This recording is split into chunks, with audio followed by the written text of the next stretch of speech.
She's right, you know. Reality is a bummer. God, how much better writing is. That office up there is only 8 feet by 10 feet, but for me it's the world, the universe, and... I don't think so. We've come a long, long way. I'm not afraid any longer. We've come a long, long way. Our love is getting stronger. We've come a long, long way, and the future's looking brighter. We've come a long, long way. Our love is so much tighter. Being Asian American in Hollywood has never been easy. Over the past couple of years, we finally proved that we can actually be the lead in certain productions, as well as help advance the plot instead of just the sidekick. This was proven last year in the release of the movie Crazy Rich Asians, which proved we are more than just a Joy Luck Club living clan. In the past couple of weeks, Netflix released a movie called Always Be My Maybe. It was co-written by Ali Wong and Randall Park, and also starring them. They say Hollywood only has 7 original ideas, and every movie gets recycled hundreds of times by ways of sequels or remakes.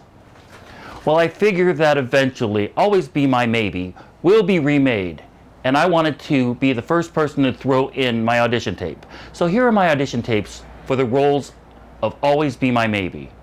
Hi, Kyle Isao, auditioning for the role of Marcus. Oh, hey, look who's here. What's up? How's it go? What's up? What? I mean, look who's here. I mean, here, not there. I mean, you know, we're both here. Not anywhere else, but I'm just saying, like, we're both here. Like, right here, and it's, You don't know what your next line is, do you? I know my next line. I'm improvising. Hi, hey, how's it going?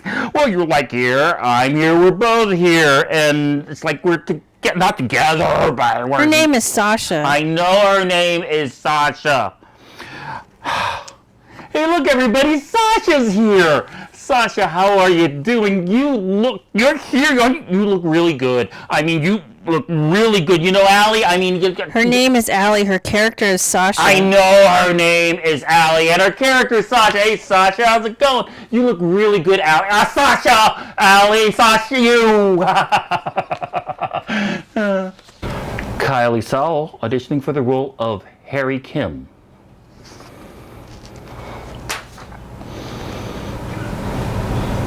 Hey, what are you doing? Smoking weed and dancing in front of a mirror. Want to join? No. Dad, come on. I challenge you to a battle. Oh, well, since you put it that way.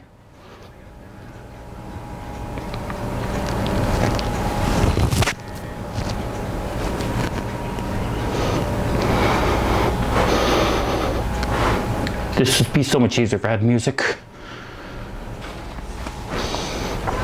Couldn't you at least find a black wig? This is the only wig I could find. Why do you have a wig? Okay, Kyle Isao auditioning for the role of Sasha. Wow, Jenny, it looks amazing. Thank you. Is that Vienna sausages?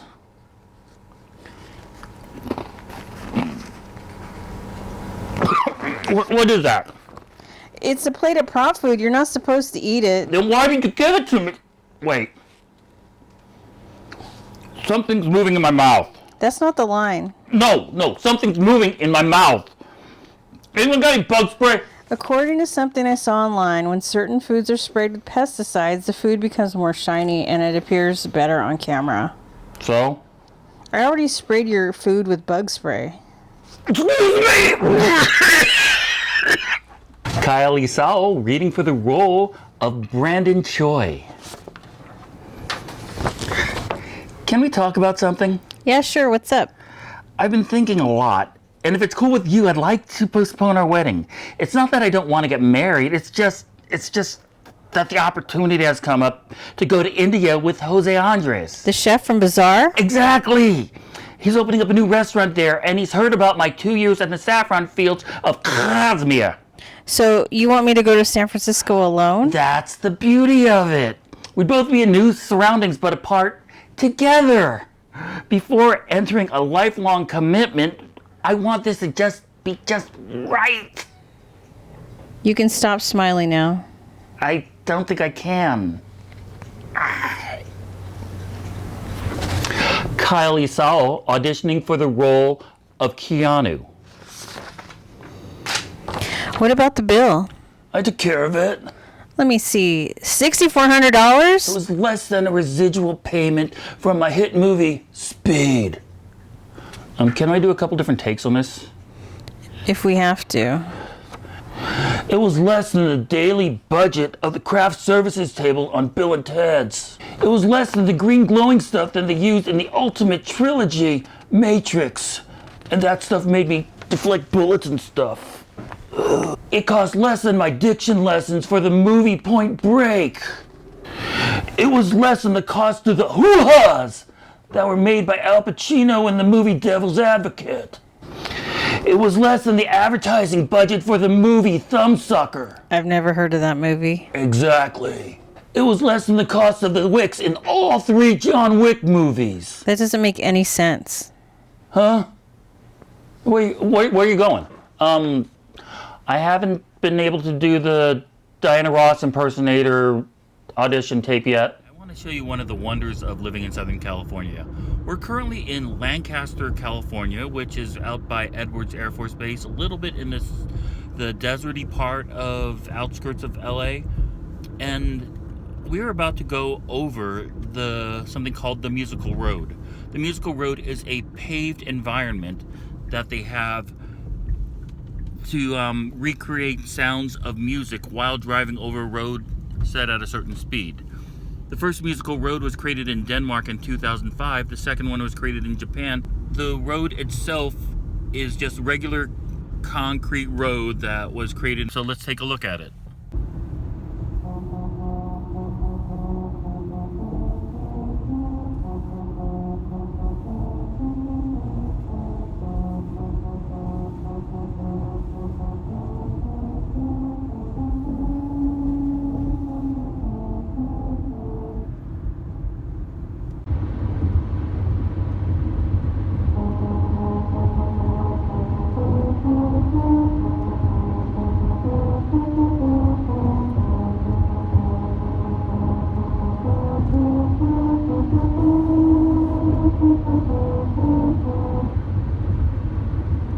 So let me give you a little bit of background about musical roads. The first musical road was built in Denmark in 1995. It was called the Asphaltophone, and it didn't really play a musical song so much. It was just grooves on the side of the road strategically placed so that you'd actually hear musical tones, and oftentimes it would sound. The second musical road was created in Japan called the Melody Road. It was created along tourist routes to Mount Fuji and received quite a lot of tourism. Again, only sides of the roads, but this time they were able to maintain the tones so that it created the ballad Miyagate Goran Yone no Hoshi o. The fad of musical roads in Japan became so big that at the current moment there are over 30 musical roads. A musical road that I found out about is in Tejeras, New Mexico. It was partially funded by the National Geographic Society and the New Mexico Department of Transportation. It plays the song America the Beautiful. It was built on an empty part of the famous original Route 66, and it actually became a speed deterrent. If people were going too fast, rushing over the bumps, then they would not be able to hear America the Beautiful, so they would consider that unpatriotic.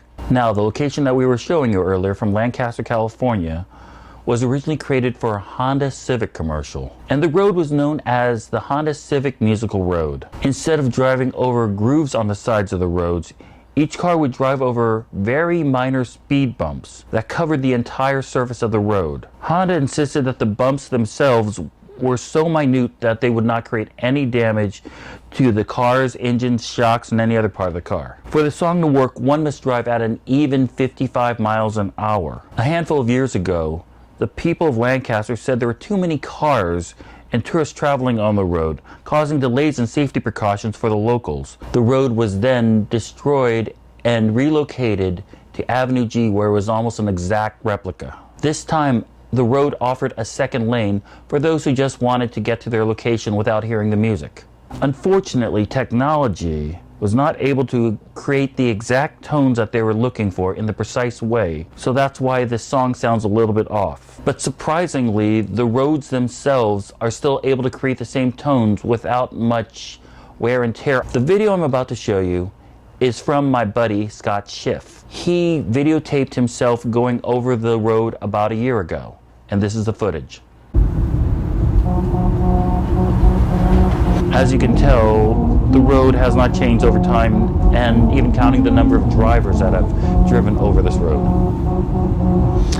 But if you are looking for an interesting way of spending 40 seconds of your life and you find yourself in Lancaster in your car, make sure to remember Avenue G, because you can always hear the William Tell. So that is another episode of my vlog. I have been very lucky and very appreciative to interview some of my famous friends. And next week will be no different. I'm not going to give away the name yet of who she is, but she just might be our most famous interviews thus far, and extraordinarily interesting, and just get ready to laugh. I appreciate you all for watching, and make sure you like, follow, repost, all those things, subscribe. If you want to email me, I could be reached at askkyleaquestion@gmail.com. One long word, askkyleaquestion@gmail.com, or I could be reached on the socials at Kyle Isao, Kyle-E-I-S-A-O. Until next week with our amazing guest from Hollywood. That's a wrap.